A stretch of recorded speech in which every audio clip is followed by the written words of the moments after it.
Oi, pessoal, bem-vindos a mais um Concurseja. Hoje a gente vai mergulhar num tema que é, assim, a base de tudo para quem está começando no direito penal. Vamos falar sobre o conceito de crime aqui no Brasil.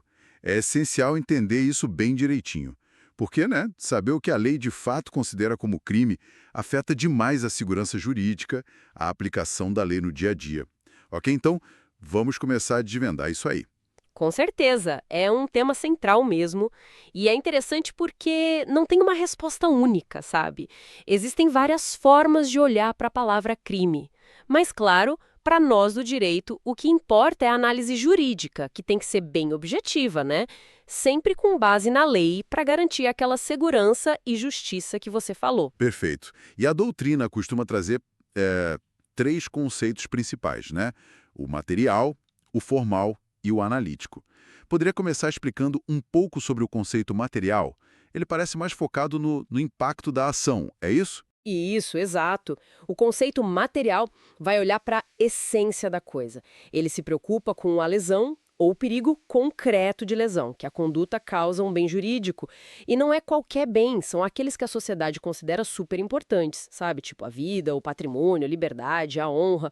O fascinante aqui é justamente pensar no porquê, né?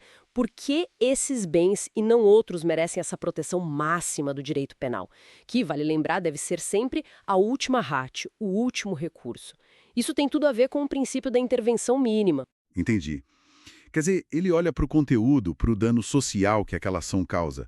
É uma visão importante, mas para a lei funcionar, ela precisa ser mais preto no branco, talvez. Mais definida.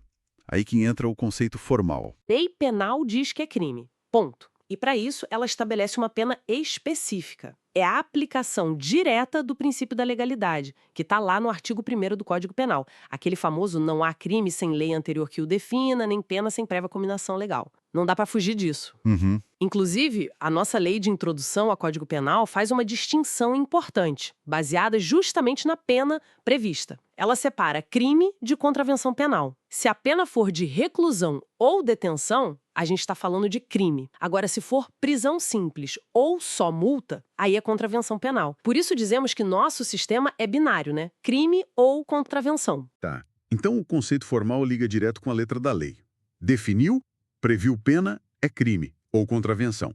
Mas no dia a dia do advogado, do promotor, do juiz, para analisar um caso específico, um processo rolando, essa definição formal sozinha parece que não basta, né? É aí que o conceito analítico se torna, talvez, a ferramenta principal, o mais usado na prática. Exatamente. O conceito analítico é tipo assim, a nossa ferramenta de trabalho diária. Ele é fundamental. Ele funciona como um sistema de filtros, um checklist mesmo.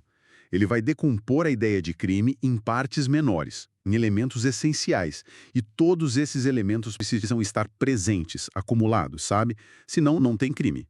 A teoria que mais pega no Brasil, a majoritária, diz que crime é um fato típico, ilícito e culpável. São três degraus. Fato típico, ilícito e culpável? Certo. Se faltar umzinho que seja desses três, a gente não pode falar em crime. Ok, vamos então destrinchar cada um deles um pouquinho.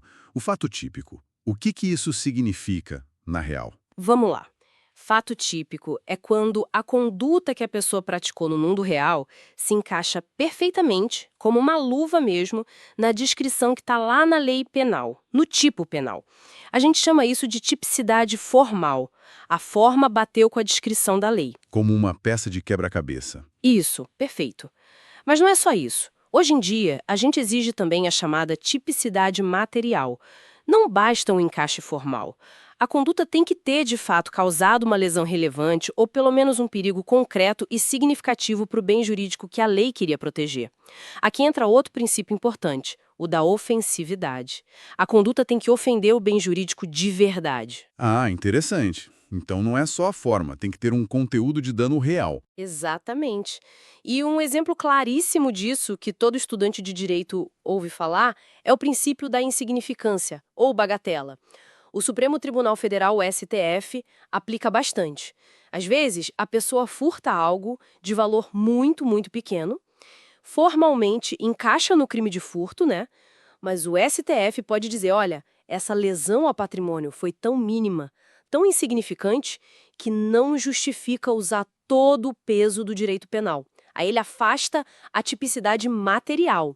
E sem fato típico, não tem crime. Entendi. Então, passou pelo filtro da tipicidade, formal e material, ok, a conduta se encaixa na lei e causou alguma lesão relevante. Mas ainda não acabou, né? Precisa ser também ilícito ou antijurídico, como alguns dizem. O que esse segundo degrau adiciona? Isso.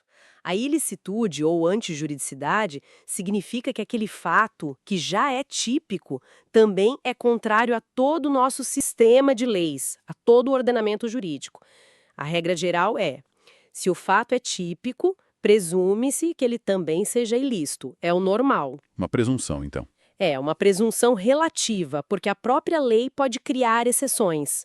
Ela pode dizer, olha, nessa situação específica, embora o fato seja típico, ele não será considerado ilícito.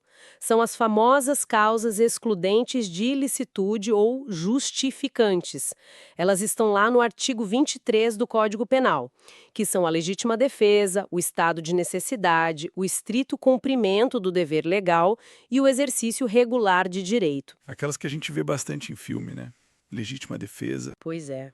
Se alguém agiu, por exemplo, em legítima defesa para se proteger de uma agressão, o fato que ele praticou, talvez uma lesão corporal no agressor, continua sendo típico, continua se encaixando da descrição da lei de lesão corporal. Mas, por causa da legítima defesa, esse fato deixa de ser ilícito. E se não é ilícito, também não tem crime, cai por terra a acusação. Certo. Passou pela tipicidade, não caiu em nenhuma excludente de ilicitude, então o fato é típico e ilícito. Falta o último degrau, a culpabilidade. Esse parece que olha mais para a pessoa do agente, né? Não tanto para o fato em si. Exatamente. A culpabilidade é o último filtro e ele é bem pessoal mesmo. É um juízo de reprovação que a sociedade, através do juiz, faz sobre o autor daquele fato típico e ilícito. A pergunta aqui é: essa pessoa especificamente merece ser punida? Era justo esperar que ela agisse de outra forma naquela situação? Para a gente poder dizer que alguém é culpável, 3 coisinhas precisam estar presentes. Primeiro, a pessoa tem que ser imputável, ou seja, maior de 18 anos e com saúde mental para entender o que estava fazendo. Menores de idade e certas pessoas com doença mental grave são inimputáveis. Ok. Imputabilidade.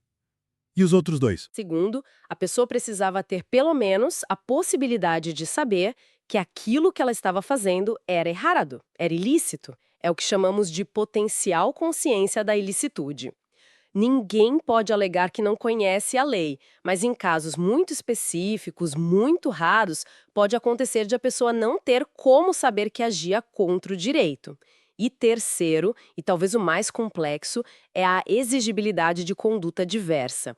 Ou seja, naquela situação concreta, com toda a pressão, medo ou circunstâncias envolvidas, era razoável exigir que a pessoa agisse de acordo com a lei? Se a pessoa estava numa situação extrema, por exemplo, uma coação irresistível, onde não tinha outra escolha senão cometer o ato, talvez não seja justo exigir um comportamento diferente. Aí faltaria esse requisito. Entendi. Imputabilidade, potencial consciência da ilicitude e exigibilidade de conduta diversa. Se faltar um desses, a pessoa não é considerada culpável. Típico e ilícito, se não houver culpabilidade, não haverá crime, a pessoa será absolvida. É como se o direito dissesse: o fato aconteceu e é errado, mas não podemos reprovar esta pessoa por ele. Uau! É uma análise bem detalhada, né? Faz todo sentido essa estrutura analítica. Então, para a gente dar uma amarrada, temos aquela visão mais social do dano, que é o conceito material. Uhum. Temos a visão mais direta da lei, o conceito formal, que diz: tá na lei, é crime. Isso. E temos essa ferramenta prática, o conceito analítico, que é esse checklist de 3 etapas: fato típico, depois ilícito e, por fim, culpável. É isso. Perfeitamente resumido, e dominar esses 3 elementos do conceito analítico, tipicidade, ilicitude e culpabilidade, com tudo que está dentro deles, é realmente a chave, a base indispensável para avançar nos estudos de direito penal aqui no Brasil. É como ter um mapa inicial para conseguir navegar nesse universo, que a gente sabe que é bem complexo, né? Mas com essa base fica bem mais claro. Fantástico. Acho que ficou bem mais claro agora. Realmente uma análise excelente. Muito obrigado pela explicação. E para todo mundo que acompanhou a gente até aqui, fica o convite. Continuem estudando, vejam as próximas aulas, explorem os outros cursos que o canal Concurseja oferece para aprofundar ainda mais. E para a gente fechar, fica uma reflexão, né? Como será que as mudanças constantes na nossa sociedade, os novos valores, as novas tecnologias, como isso pode ou talvez deveria influenciar a forma como a gente define o que é crime no futuro? O que a gente escolhe proteger com a força do direito penal? Fica aí para a gente pensar. Pessoal, muito obrigado e até a próxima.